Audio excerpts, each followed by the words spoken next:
दोस्तों यूं तो हमने कई स्कैमर्स और उनकी लेजेंडरी कहानियों के बारे में मीडिया में सुना ही है, लेकिन क्या आपने कभी एक ऐसे शख्स के बारे में सुना है जिसने 2 बार फ्रांस के लोगों को ये आईफिल टावर बेच दिया हो? सिर्फ इतना ही नहीं, एक वक्त पर विक्टर लुटवेक और 45 अलग नामों से जाना जाने वाला ये स्कैमर इतना बड़ा खतरा बन चुका था कि अमेरिकी सरकार को उसके पीछे अपनी सीक्रेट सर्विस के लोग लगाने पड़े, क्योंकि उन्हें डर लग रहा था कि विक्टर को ना पकड़ा गया तो हो सकता है कि अमेरिका की पूरी इकोनॉमी अचानक से कोलैप्स कर जाए। तो कौन था ये स्कैमर और कैसे की उसने इतने बड़े बड़े स्कैम्स, जानेंगे हम आज के इस वीडियो में, तो बने रहेगा अंत तक हमारे साथ। लेकिन वीडियो शुरू होने से पहले अगर आप इस चैनल पर नए हैं या आपने अभी तक इस चैनल को सब्सक्राइब नहीं किया है तो इस चैनल को सब्सक्राइब करना, बेल आइकन दबाना ना भूलें। विक्टर की जिंदगी काफी इंटरेस्टिंग रही है, जिस पर अगर कोई हॉलीवुड की स्क्रिप्ट लिखी जाए तो कोई उसे सच नहीं मानेगा।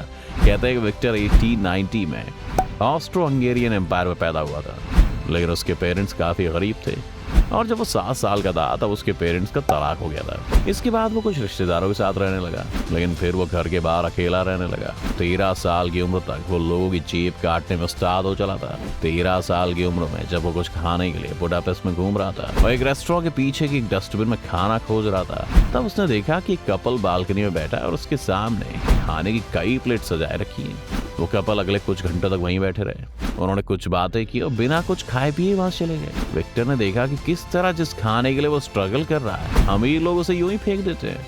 इसके बाद विक्टर ने डिसाइड किया कि वो सिर्फ अमीर लोगों को ही ठगेगा। विक्टर ने कई साल बाद अमेरिका जाने का सोचा और वो शिप में अमेरिका जा रहा था। वहाँ उसने नोटिस किया कि वो फर्स्ट क्लास में ठहरे हुए लोग जो है वो काफी अमीर हैं, इसलिए उसने वहां पर अपनी पहचान बनानी शुरू की और खुद को एक म्यूजिक कंपोजर की तरह इंट्रोड्यूस किया।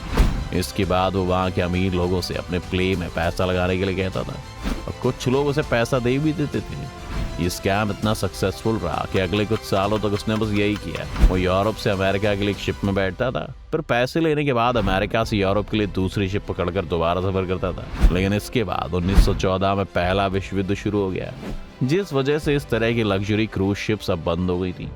कोई नहीं जानता कि विक्टर ने इन 4 सालों में क्या किया, लेकिन इस जंग के खत्म होने के बाद वो दोबारा से न्यूयॉर्क में अपना काम जमाने लगा।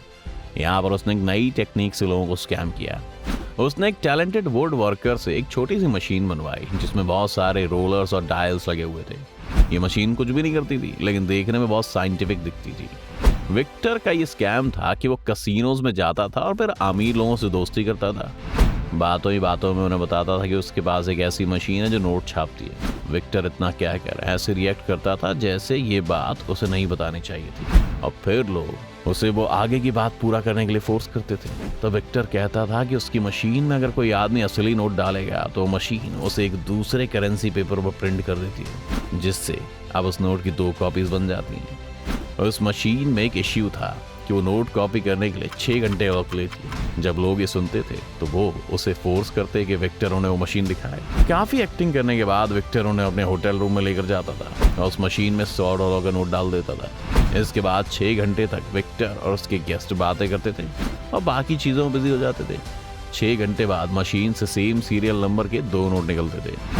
जब नकली नोट को वो किसी बैंक में चेक करवाने जाते थे तो उस नोट को कोई नकली नहीं बता पाता था। एक्चुअली विक्टर क्या करता था कि वो बैंक से पहले ही ऐसे नोट ले आता था जिनके सीरियल नंबर्स की आखिरी डिजिट अलग हो। इसके बाद वो आखिरी डिजिट को चेंज कर देता था, क्योंकि उसके पास पहले से नकली डॉक्यूमेंट से लेकर नकली गवर्नमेंट स्टिकर्स बनाने का एक्सपीरियंस था। अब ऐसे में जब असली नोट को वो मशीन में डालता था तो वहाँ पहले से ही सेम नंबर का नोट रखा होता था। और 6 घंटे वो गेस्ट को ये समझाता था कि किस तरह से उसकी लाइफ में फाइनेंशियल प्रॉब्लम्स आई हैं, और क्योंकि उसकी मशीन नोट प्रिंट करने में 6 घंटे लेती है इसलिए उसे बहुत इंतजार करना पड़ता है। मौके का फायदा उठाकर ये लोग उस मशीन को खरीदने का ऑफर विक्टर को दे देते थे और वो ये पैसा लेकर फरार हो जाता था। इस स्कैम की सबसे मजेदार बात ये थी कि क्योंकि ये लोग एक ऐसी मशीन खरीदना चाह रहे थे जो नकली नोट प्रिंट करती हो, इसलिए स्कैम होने के बावजूद भी वो पुलिस के पास नहीं जा सकते थे।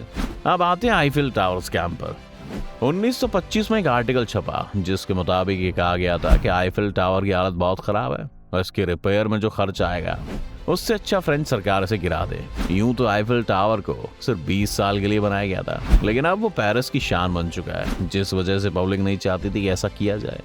विक्टर के लिए बस इतना ही काफी था। वो पेरिस पहुंचा और उसने एक महंगे होटल में अपने लिए कमरा लिया और फिर फ्रांस के सबसे अमीर स्क्रैप डीलर्स को उसने वहां बुलाया और उसने उन सबको बताया कि ये गवर्नमेंट एजेंट है वो, जो कि सरकार की तरफ से उनके पास एक ऑफर लेकर आया। वो बताता था कि किस तरह सरकार आईफिल टावर को बेचना चाह रही है और उसमें से 7000 टन से भी ज्यादा का हाई ग्रेड स्टील और आयरन का इस्तेमाल हुआ है, जिसे वो लोग ले सकते हैं।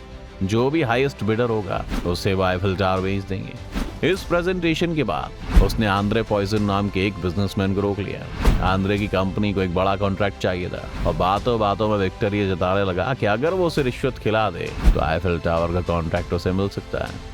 उस टाइम फ्रेंच सोसाइटी में करप्शन काफी आम सी बात थी, जिस वजह से वो स्ट्रैप में फंस गया और उसने विक्टर को एक मोटी रकम दे दी।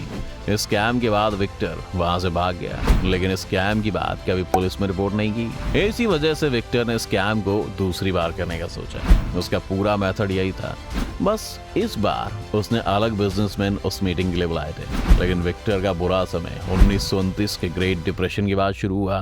इस टाइम पूरी दुनिया में आर्थिक मंदी आई हुई थी और विक्टर ने अमेरिका में रहकर नकली डॉलर छापने शुरू कर दिए और कुछ अथॉरिटीज भी ऐसे लोगों को ट्रैक कर रही थी जो नकली नोट बनाकर इकोनॉमी का नुकसान कर रहे हैं। लेकिन विक्टर हमेशा ही बच निकलता था। फिर इसी बीच उसने वो अपना पुराना मनी बॉक्स वाला स्कैम भी किसी के साथ किया, जो कि बाद में पुलिस ऑफिसर निकला और उसने विक्टर को ट्रैक करके ऑलमोस्ट अरेस्ट कर ही लिया था। जब वो विक्टर के पास पहुंचा तो विक्टर ने अपने चार्म से उसे शांत किया और फिर उसने उसे $50,000 देने की बात कही। ये पैसे लेकर वो पुलिस वाला चला गया, लेकिन बाद में उसे रियलाइज हुआ कि वो सभी नोट नकली थे। अब सीक्रेट सर्विस का इंटरेस्ट विक्टर में बहुत ज्यादा बढ़ गया, क्योंकि बाकी लोग तो $10 तक के नकली नोट बना रहे थे, लेकिन विक्टर $100 के नोट बना रहा था। और अगर वो सक्सेसफुली उन्हें मार्केट में चला पा रहा है तो इसका मतलब है कि उसकी टेक्निक काफी अच्छी है। अगर ये खबर पब्लिक में बाहर आ जाती है तो फिर लोगों को अमेरिकन डॉलर से विश्वास ही उठ जाता है और फिर इंटरनेशनली भी अमेरिका की पावर कम हो जाती।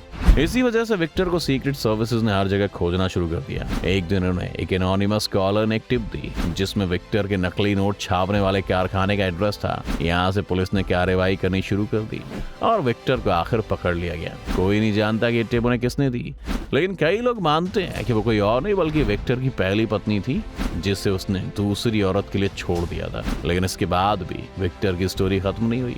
उसे मैनहट्टन के फेडरल डिटेंशन सेंटर में रखा गया था और जेल को काफी सिक्योर माना जाता था। लेकिन विक्टर यहाँ से भी भागने में कामयाब निकला। लेकिन जिस वक्त तक विक्टर अमेरिका के लिए इतना खतरनाक हो चुका था कि उसे खोजने के लिए अथॉरिटीज ने जमीन आसमान एक कर दिया था। 1 महीने बाद उसे पकड़कर एल्काट्राज प्रिजन में डाल दिया गया, जो वहाँ के सबसे हाईली सिक्योर्ड प्रिजन्स में से एक था। विक्टर ने यहाँ पर रहते हुए बीमार होने की शिकायत की, लेकिन गार्ड्स ने उसकी बात को ट्रिक समझकर अनसुना कर दिया और कुछ वक्त बाद वो मार्च 1947 में निमोनिया से मर गया। तो ये थी कहानी दुनिया के सबसे शातिर ठग की, जिसका मुकाबला आज सिर्फ नेता ही कर सकते हैं। क्या आपको कुछ इसी तरह की इंडियन स्टोरीज भी चाहिए? हमें कमेंट में लिखकर जरूर बताइए। उम्मीद है आपको आज की इस वीडियो से काफी कुछ नया सीखने को मिला होगा। अगर आपको वीडियो पसंद आए तो वीडियो को लाइक करें और अगर आप इस चैनल पर नए हैं तो जाने से पहले चैनल को सब्सक्राइब करना बिल्कुल ना भूलें।